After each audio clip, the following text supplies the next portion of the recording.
Hi everyone, it's Hannah or Miss Poppy90 back here with another video for you guys. For those of you who are new to my channel, welcome, and for those of you who aren't new, thank you so much for subscribing. I went on my YouTube a few days ago and I was very surprised at how many subscribers I had.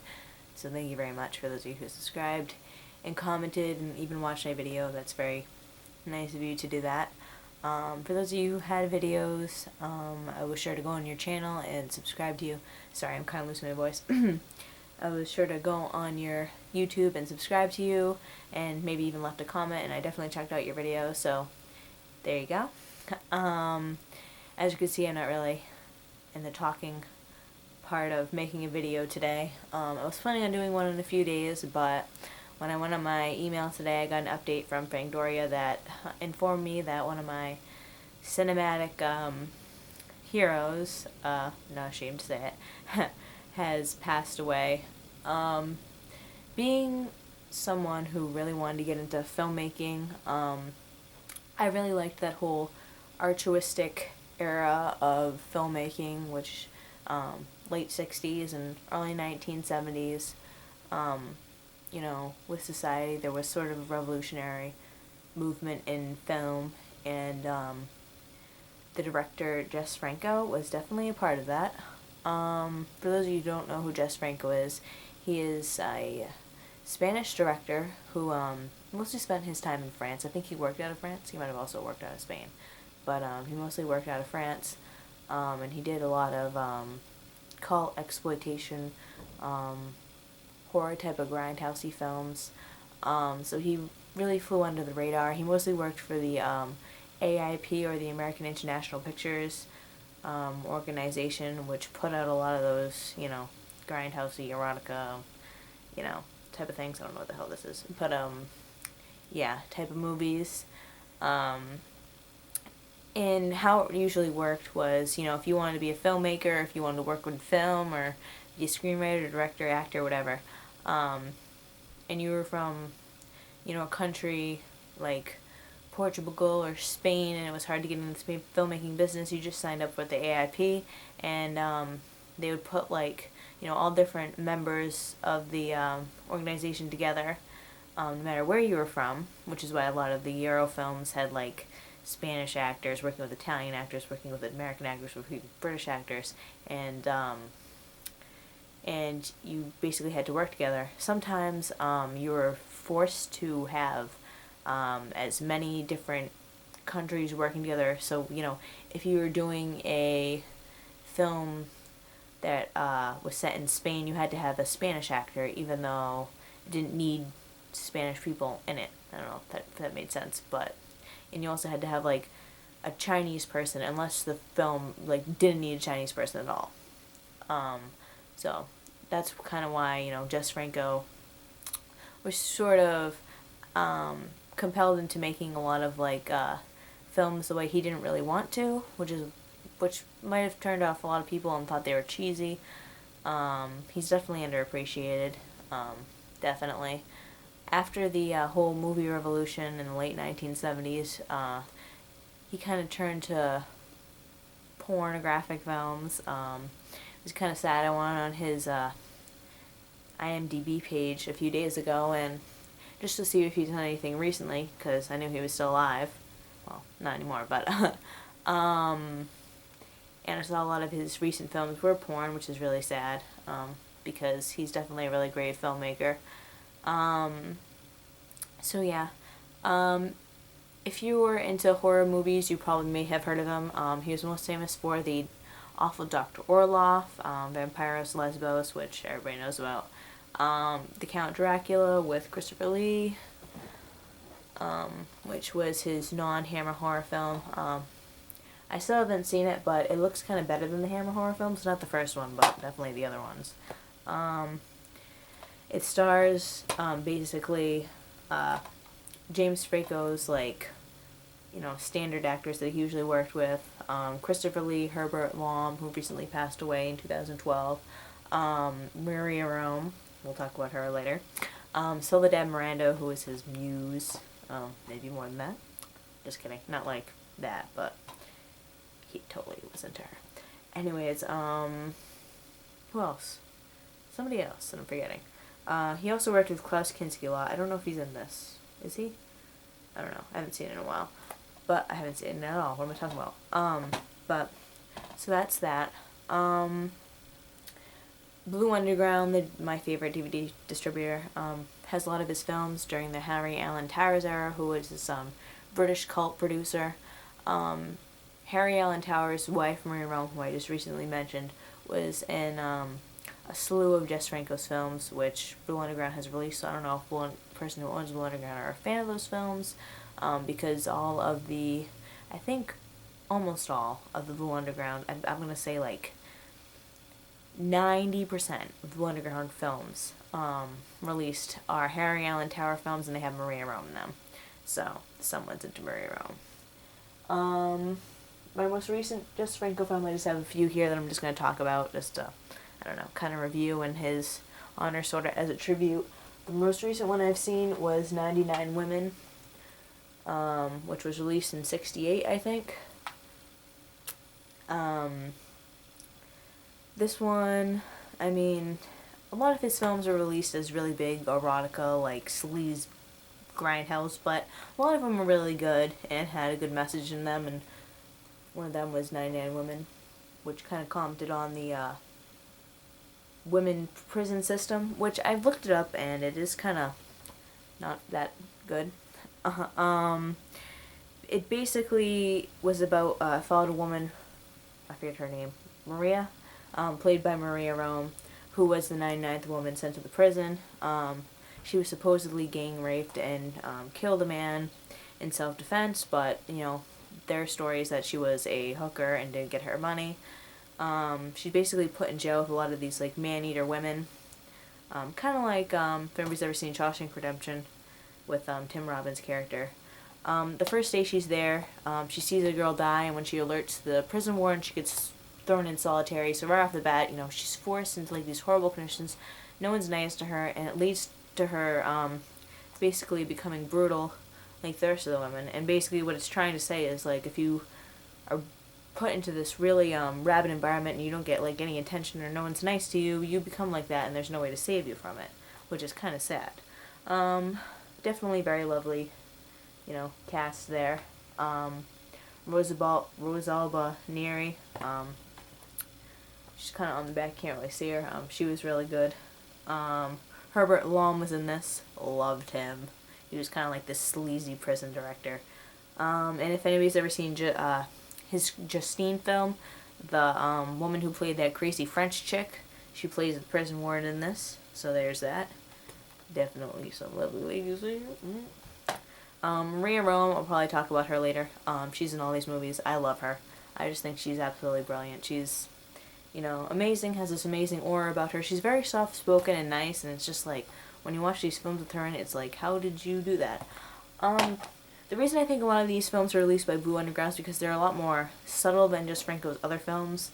I mean, this one here, the one I talk about, just because it's next, was kind of brutal, but, you know, it wasn't really, they don't really have, like, all-and-out sex scenes. Don't think that that's what it's about, because they're not.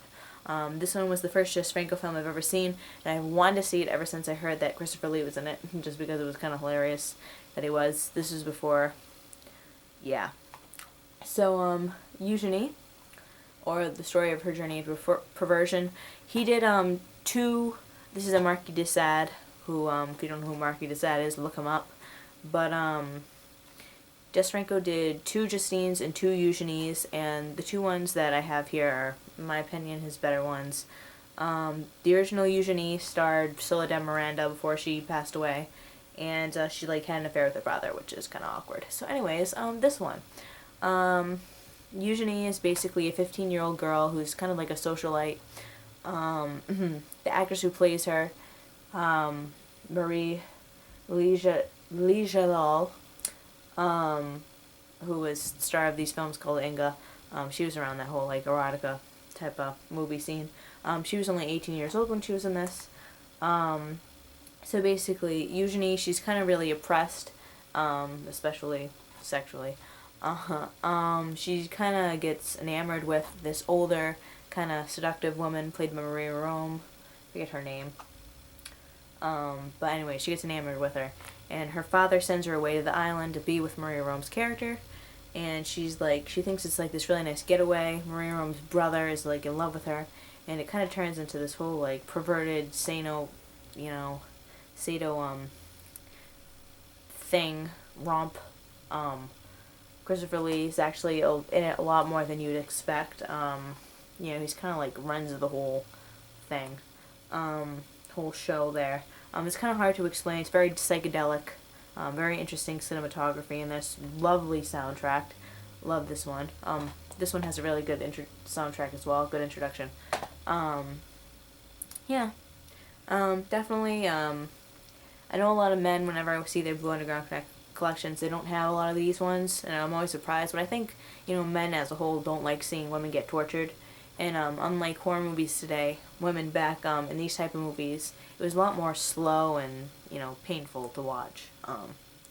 But this one, most of her attacks take place at night, so it's kind of like that doubt of, is what I'm watching really happening, or is it just in her mind, sort of.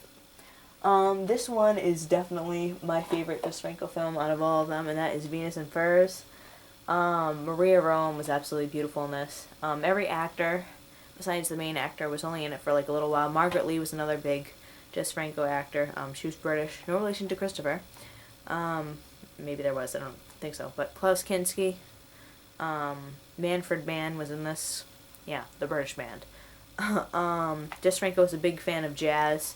This film was based off the idea that he heard from a jazz musician he was talking about that said that, when the musician played music, he would always look at someone at the audience and imagine spending a lifetime with that person. And basically it follows a jazz musician, I forget his name.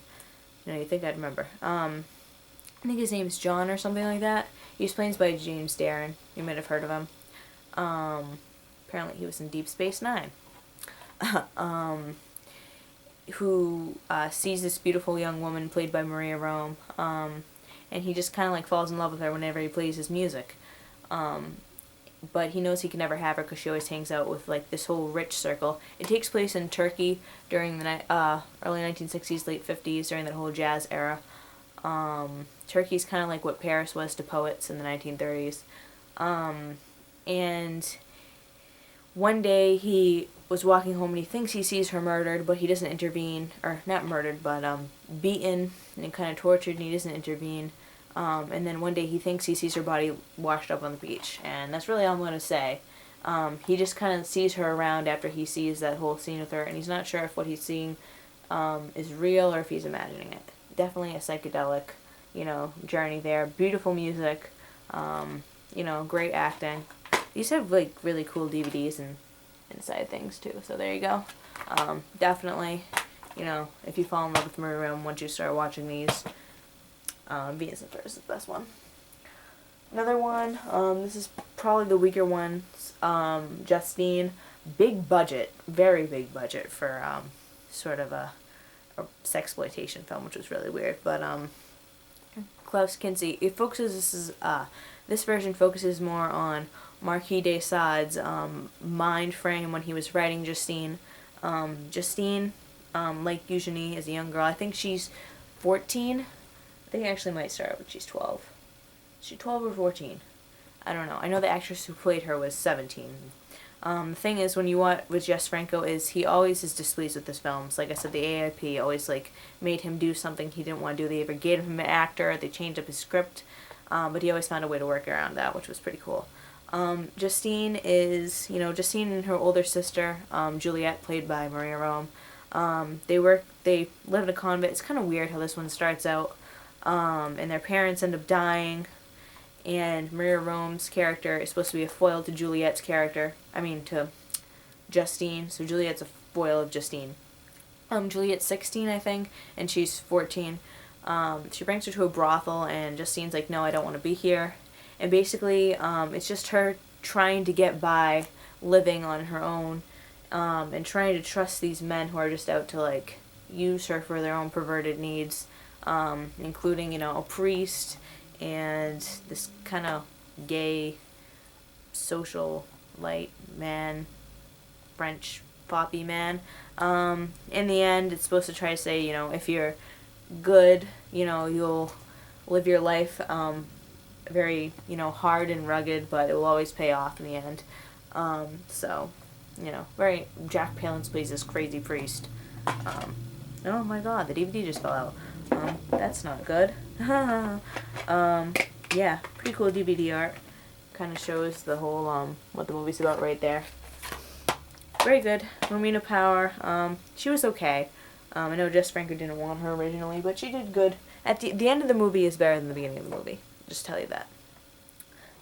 This one here is my second favorite. If you like Christopher Lee, this one will, I mean, his performance in this will definitely, like, blow you away. I was very surprised, at this, especially with it being marketed as an exploitation movie. It's not a horror film, as it may seem. This one was very good. It focuses on Judge George Jeffreys, who was a judge during King John II, who was one of the Stuart Kings' rule. Connecting it to modern day, with the whole, like, Republican Democrat thing, or liberal conservative. He is a conservative, and the rest of Britain is turning liberal. He's trying to conserve, like, these conservative, that's weird, trying to retain these conservative values, and because of that he lashes out against liberal-minded people, which includes witches, which is kind of what this film is commercialized as a witch hunt film, and just really anybody who's, you know, going against the king, people who want a parliament and whatnot. So Christopher Lee, he's basically, he falls in love, or in lust with Maria Rome's character. This is one of her weaker films. When she shows up to the trial of her sister, I think played by Margaret Lee, who ends up getting put to death for on suspicion of witchcraft. And it's basically, you know, very, very sad. You know, it's just kind of depressing. It's like 99 Women, you know, you basically see this guy kind of get destroyed by his own value system and, you know, going against society, which is changing, and he can't stop it. So, that's my little overview of all the Jess Franco films I've ever seen, and my little tribute to him. I hope you like this. This is kind of a last minute, you know, thing that I wasn't really planning on doing, but life works out that way. And for those of you who haven't seen any Jess Franco films, I definitely recommend watching the ones that I just showed you. They could be a little intense, so, you know, I mean, either way, I just wanted to recognize him and, you know, just say, rest in peace, Jess.